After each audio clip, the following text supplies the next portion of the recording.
The Ally Challenge is coming back to this course. Today we're talking about the 3 holes that will most likely decide the Ally Championship, and behind us we have an incredible tree. Well, yeah, this tree definitely the biggest and oldest tree here on the golf course, and definitely is a kind of a centerpiece of the 13th hole here. 13 here at Warwick Hills is usually a gettable par 5, but if you're going for that green, there's trouble. There's trouble if you miss that shot to the right, and it's a green that's got quite a bit of slope. I believe this is going to be a hole that's going to be a turning point come the back 9 on Sunday. There's a chance for an eagle, but there's also a chance for a bogey or a double. Now, it looks like if you were to probably turn over to your right, the pros really need to avoid this tree at all costs. In the landing area, I think we're kind of shooting at over in this particular area. Yeah, so, I mean, we're planning on the back tees, which is 540, but you're going to catch some downward slope where you can get some run down here. And if we get it down here up to the tree here on the left, we can have a shot anywhere from 200 to 220 in, which is definitely a gettable for the Champions Tour. Now, one of the, I think, famous shots, didn't Tiger have to go through this tree and he carried something and pulled something off, a miracle? Yeah, Tiger was actually right of the tree. He hit a swooping 2-iron left to right over the water, up tight to the hole, and made an eagle onto one of his victories. And so with that, and of course you got the pond, you know, garden up on the right-hand side, and that really won't come into play unless somebody really smashes it off on the right-hand side. That's really more for show, isn't it, for TV? Well, I'd say when you're going for the green in 2, it's a tricky shot. So you definitely need to pay attention to it. That's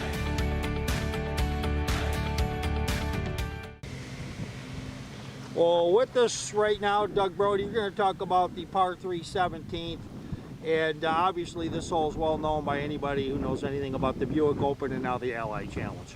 Yeah, probably one of the most famous holes here in Michigan and one of the most famous holes on the PGA Tour for many, many years.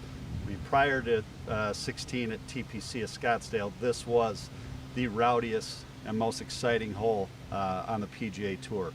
So, first Buick Open was back in 1958.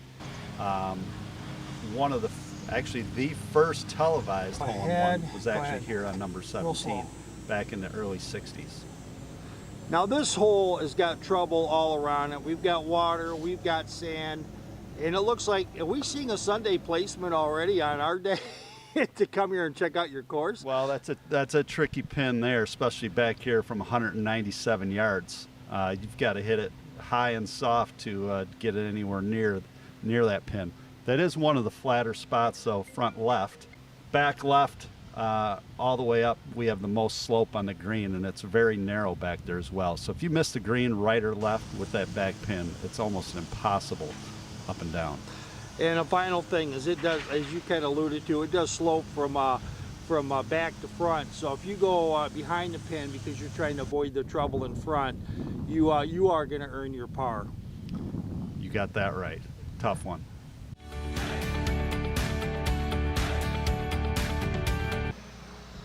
Well, Doug, one of the final finishing hole is one of the 3 holes that you say may decide the Ally Championship. So yeah, here at 18, it's going to be their 54th hole.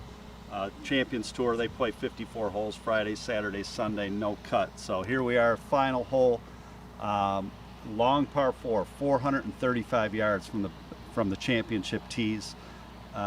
Maybe one of the most famous birdies from one of our past champions was Rocco Mediate.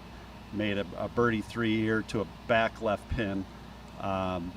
It was a 2-shot swinger and gave him his first victory here at Warwick Hills in the Buick Open. And it was one of the most unique because he never led this tournament to the final hole, and he's the only player to do what at the Buick Open? The only player to do what at the Buick Open? Birdie this hole. Birdie the final hole to win the Buick Open. And what we have, talk real quick. We've got a big tree up on the left-hand side.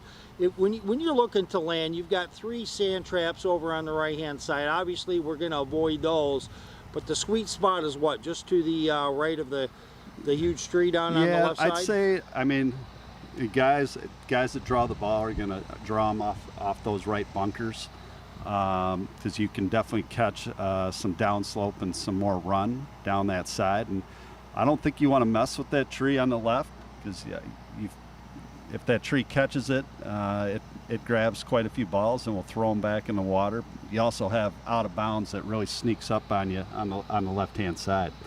Years back, Jack Nicklaus actually knocked 2 out of bounds here on 18 to the left. Well, that's a good one.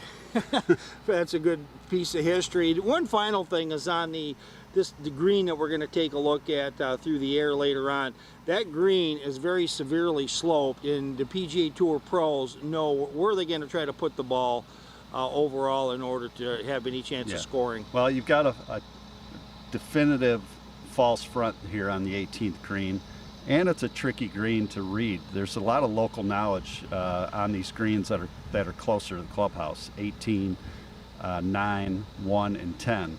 They all tend to break towards Flint. So pros are going to want to figure that out in their practice rounds to watch where Flint is, and it's definitely going to influence a putt on those greens. Final question, the Allied Challenge coming to Warwick Hills. The entire membership is extremely excited. What is your take? Why are you so excited about bringing professional golf back to this course? Well, here the Flint and the Grand Blanc, Southeast Michigan community, the Buick Open was kind of the centerpiece of the summertime here at Warwick Hills and the surrounding area for golf. So much history.